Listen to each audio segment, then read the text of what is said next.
नमस्कार प्रिय विद्यार्थियों, स्वागत है आप सभी का आपके अपने YouTube प्लेटफॉर्म उदय एजुकेशन में। विद्यार्थियों, आज के इस वीडियो में लेके आया हूं बोर्ड परीक्षा 2023 की दृष्टि से इम्पोर्टेंट कक्षा 5वीं का पर्यावरण अध्ययन का पेपर, जो कि आपके आने वाले बोर्ड एग्जाम की दृष्टि से महत्वपूर्ण साबित होने वाला है और आप सभी विद्यार्थियों के लिए वरदान साबित होने वाला है। तो आपसे निवेदन रहेगा, वीडियो को अंत तक देखिएगा, वीडियो को लाइक और चैनल को सब्सक्राइब जरूर कर दीजिएगा। प्रिय बच्चों, यहाँ पे जितने भी प्रश्न हैं, इन सभी प्रश्नों को मैं आपको याद करवाने वाला हूं, ताकि आप बोर्ड परीक्षा में अच्छे से इनके उत्तर लिख कर आएँ। और इनमें से अगर आपको कोई भी प्रश्न नहीं आता है, यानी आपको याद नहीं है, तो यहाँ से मैं आपको याद करवाने वाला हूं। तो बिल्कुल आप इस वीडियो को अंत तक जरूर देखिएगा। बाकी कमेंट बॉक्स है आपके लिए खुला नहीं रहेगा, क्योंकि ये आपके लिए, यानी आप छोटे बच्चे हो, आपके लिए वीडियो बनाया है, तो इस कारण से यूट्यूब अपने आप आपके लिए जो ये कमेंट बॉक्स हैं इनको बंद कर देता है। तो आप वीडियो को अंत तक देखिएगा और ये प्रश्न सारे के सारे आपके एग्जाम में आने वाले प्रश्न रहेंगे। पहला प्रश्न देखिए, सही उत्तर का चुनाव करें। तो इसमें पहला है कि वंशानुगत लक्षण कहाँ कहाँ से प्राप्त होते हैं? दादा दादी, नाना नानी, माता पिता, इन सभी से। तो विद्यार्थियों, वंशानुगत लक्षण हैं, दादा दादी से भी प्राप्त होते हैं, नाना नानी से भी प्राप्त होते हैं, माता पिता से भी प्राप्त होते हैं, ठीक ना। तो इनका सही उत्तर हो जाएगा इन सभी से। लेकिन साची और जो ताई है उनसे प्राप्त नहीं होता, ये आप ध्यान रखना, ठीक है ना। तो ऑप्शन द रहेगा इसका सही उत्तर। अगला प्रश्न है, निम्न में से जलीय पौधा है, यानी जल के अंदर कौन सा पौधा होता है? पत्थर सट्टा, कमल, नीम, उपयुक्त सभी। तो विद्यार्थियों, नीम तो जल के अंदर होता नहीं है, पत्थर सट्टा ये भी नहीं होता है, कमल होता है। तो ऑप्शन ब रहेगा इसका सही उत्तर। बिल्कुल ऐसे आपको प्रश्नों को अच्छे से पढ़ना है और पढ़ने के बाद में आपको उत्तर लिखना है। अगला प्रश्न है कि बरसात में टर टर की आवाज़ करता है। टर टर की आवाज़ कौन करता है विद्यार्थियों? मेंढक करता है। तो ऑप्शन अ रहेगा इसका सही आंसर। आपको पता होगा, बारिश के मौसम में मेंढक है जोर जोर से बोलते हैं और उनकी जो आवाज़ होती है वो कैसी होती है? टर टर होती है। अगला प्रश्न है, प्रश्न संख्या 4, मच्छर के काटने से होने वाला रोग है, यानी मच्छर के काटने से कौन सा रोग होता है? मलेरिया, डेंगू, चिकनगुनिया या फिर उपयुक्त सभी। तो विद्यार्थियों, कौन सा रोग होता है? ज़्यादातर विद्यार्थी मलेरिया रोग करेंगे, लेकिन ये गलत है विद्यार्थियों। मलेरिया नहीं, डेंगू भी होता है मच्छर के काटने से और चिकनगुनिया भी होता है। तो इसका सही आंसर क्या हो जाएगा विद्यार्थियों? उपयुक्त सभी। ऑप्शन नंबर द रहेगा इसका सही आंसर। मैं आपको बताना चाहूँगा, मलेरिया रोग है, ये मादा एनाफ्लीज मच्छर होता है ना, मादा एनाफ्लीज। कौन सा विद्यार्थियों? मादा एनाफ्लीज मच्छर के काटने से मलेरिया होता है। और डेंगू है, ये एडिस मच्छर के काटने से होता है, ये भी आप ध्यान रखना, दोनों मच्छरों का नाम भी ध्यान रखना। अगला प्रश्न है, निम्न में से तना है, तना कौन सा हो जाएगा? गन्ना। गन्ना एक तना है, बाकी सेब फल है, आम भी फल है और अनार भी फल है। तो ऑप्शन अ रहेगा इसका सही आंसर। अगला प्रश्न है कि हमारा राष्ट्रीय पुष्प है। तो विद्यार्थियों, हमारा राष्ट्रीय पुष्प कौन सा है? कमल का फूल है। तो ऑप्शन ब रहेगा इसका सही आंसर। इसके जगह पे हमारा राज्य फूल भी आ सकता है, तो राज्य फूल भी आपको ध्यान रखना है, रोइडे का फूल है। कौन सा का फूल है विद्यार्थियों? रोइडे का फूल है। अगला प्रश्न है, प्रश्न संख्या 2, रिक्त स्थान की पूर्ति कीजिए। खाली जगह को गुलाबी नगरी कहते हैं, जैसलमेर या फिर जयपुर? गुलाबी नगरी किसे कहते हैं विद्यार्थियों? जयपुर को कहते हैं। तो यहाँ पे आप जयपुर भर दो, जयपुर को गुलाबी नगरी कहते हैं। जलीय पौधा है, सिंगाड़ा या फिर गना? सिंगाड़ा, सेंगोड़ा जिसको अपनी भाषा में अपन मारवाड़ी में बोलते हैं, तो वो सिंगाड़ा है, वो कैसा है? जलीय पौधा है।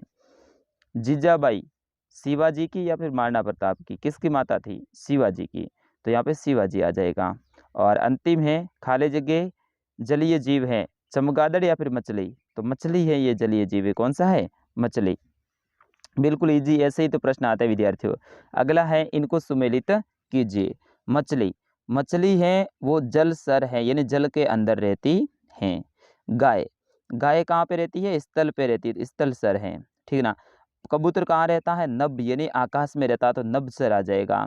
और मगरमच्छ कहाँ रहता है? जल में भी रहता है और बाहर भी रहता है, तो उभयचर आ जाएगा। इस तरह से मिलान करना है। अगला प्रश्न है, प्रश्न संख्या 4, सत्य और असत्य का निशान लगाइए। तो यहाँ पे चमगादड़ रात्रि के समय नहीं देखता है, ये असत्य बात है, क्योंकि रात्रि के समय वो देखता है, इसलिए तो वो रात को उड़ता है। अगला है, हमें नशा करके गाड़ी चलाना चाहिए। ये भी गलत बात है, नशा करके गाड़ी कौन चलाता है, तो ये असत्य हो जाएगा। पानी सदैव नीचे से ऊपर की ओर बहता है, ये भी गलत बात है, ऊपर से नीचे की ओर बहता है। भूकंप आने पर हमें खुले में आ जाना चाहिए, ये सत्य बात है, क्योंकि भूकंप आता है तो अपन को अंदर नहीं रहना है, खुले में आ जाना है। और लास्ट है कि सौर मंडल का मुखिया सूर्य होता है, ये भी सत्य बात है कि सौर मंडल में जितने भी ग्रह हैं और तारे हैं उनमें जो मेन है वो कौन है, सूर्य है। अगला प्रश्न है प्रश्न संख्या 5, संजना का परिवार एकल परिवार होता तो उसकी माँ की देखभाल कौन कौन करता। तो विद्यार्थियों, संजना का परिवार यदि एकल परिवार होता तो उसकी माँ की देखभाल संजना करती और उनके पिताजी करते। कौन करते, संजना और उनके पिताजी करते।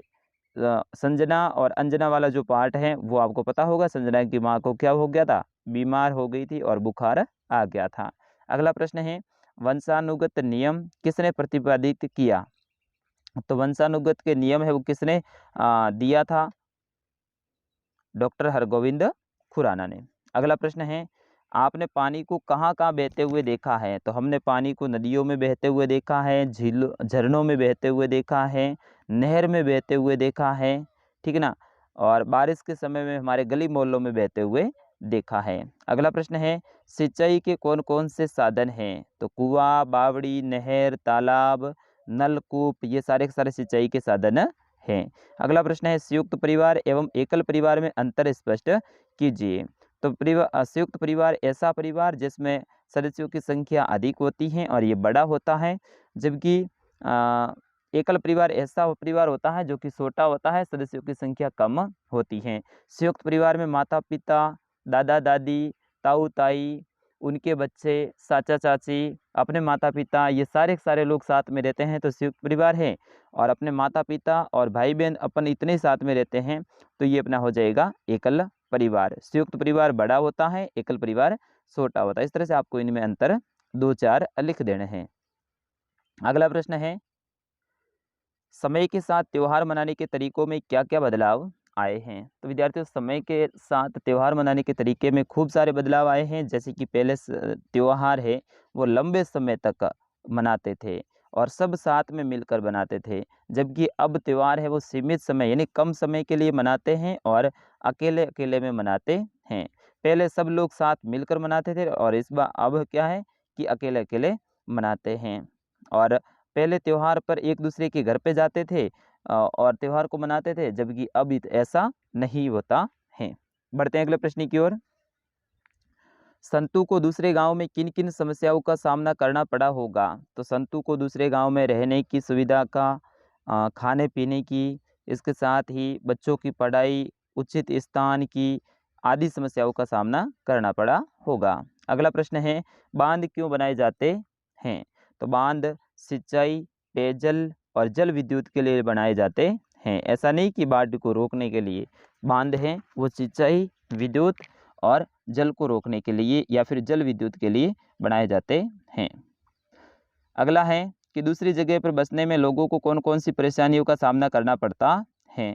तो रहने की, पीने की, खाने की, आवास सही ढूंढने की, स्वास्थ्य की, विभिन्न प्रकार की जो परेशानियां हैं उनका सामना करना पड़ता है। अगला प्रश्न है कि जो लोग देख नहीं पाते हैं वह किताबों को कैसे पढ़ते होंगे। तो जो लोग देख नहीं पाते हैं वह किताबों को ब्रेल लिपि की सहायता से पढ़ते होंगे। किसकी सहायता से विद्यार्थियों, ब्रेल लिपि की सहायता से पढ़ते होंगे। ब्रेल लिपि में 6 विशेष प्रकार के उभरे हुए बिंदु होते हैं, उनको हाथ टच करके उनको पढ़ा जाता है और इनको लिखने के लिए एक कलम होती है, उसका नाम है स्टाइलस, नुकीली कलम होती है। अगला प्रश्न है सेरेब्रल पॉलिसी क्या है। तो सेरेब्रल पॉलिसी एक मस्तिष्क की बीमारी है यानी दिमाग की बीमारी है। इसमें व्यक्ति के शरीर के सभी अंग ठीक से होते हैं लेकिन वो दिमाग से ठीक से कंट्रोल नहीं हो पाते हैं, इस कारण से उसे सेरेब्रल पॉलिसी रोग हो जाता है। सोच जाने के बाद में साबुन से हाथ धोना क्यों जरूरी है, क्योंकि हम इससे बीमार नहीं पड़ेंगे और गंदगी है वो साफ हो जाएगी। अगला प्रश्न है सफाई हमारी आदत बन जाए इस हेतु हमें क्या करना चाहिए। तो हमें नित्य सफाई करनी चाहिए, कचरे को इधर उधर नहीं फेंकना चाहिए और सफाई के प्रति जागरूक रहना चाहिए। अगला प्रश्न है कि योग से शरीर को क्या क्या लाभ होते हैं। तो योग से शरीर को शारीरिक, मानसिक और बौद्धिक विकास होता है। अगला प्रश्न है इंडोर और आउटडोर खेले जाने वाले 5 खेलों के नाम लिखिए। इंडोर खेल वे खेल होते हैं जो कि बंद कमरे में यानी बंद कमरे में खेले जाते हैं। आउटडोर वे खेल होते हैं जो कि खुले मैदान में खेले जाते हैं। इंडोर में जैसे कि कैरम, लूडो, सांप सीढ़ी, ये सारे के सारे इंडोर खेल हैं। जबकि outdoor cricket, hockey, badminton, football, ये सारे के सारे क्या हैं, आउटडोर खेल हैं।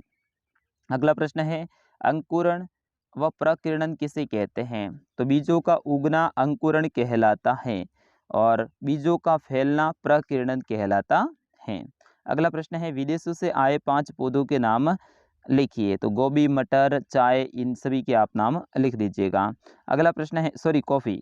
अगला प्रश्न है कि मानव का पाचन तंत्र का नामांकित चित्र बनाइए। तो मानव का जो पाचन तंत्र है उनका आपको नामांकित चित्र बनाना है। ग्रासी का, फिर उसके बाद में आमाशय, फिर उसके बाद में छोटी आंत, बड़ी आंत, वो सारे के सारे चित्र में आपको बना देना है, ठीक ना। तो विद्यार्थियों ये था कक्षा 5 का पर्यावरण अध्ययन का पेपर। पूरा का पूरा पेपर मैंने आपको समझा दिया है। अब इस पेपर को आप अपने मित्रों तक जरूर आगे भेजें। इनमें से कुछ प्रश्न हैं आपके बोर्ड के एग्जाम में आएंगे, सारे प्रश्न नहीं आएंगे विद्यार्थियों, ध्यान रखना है।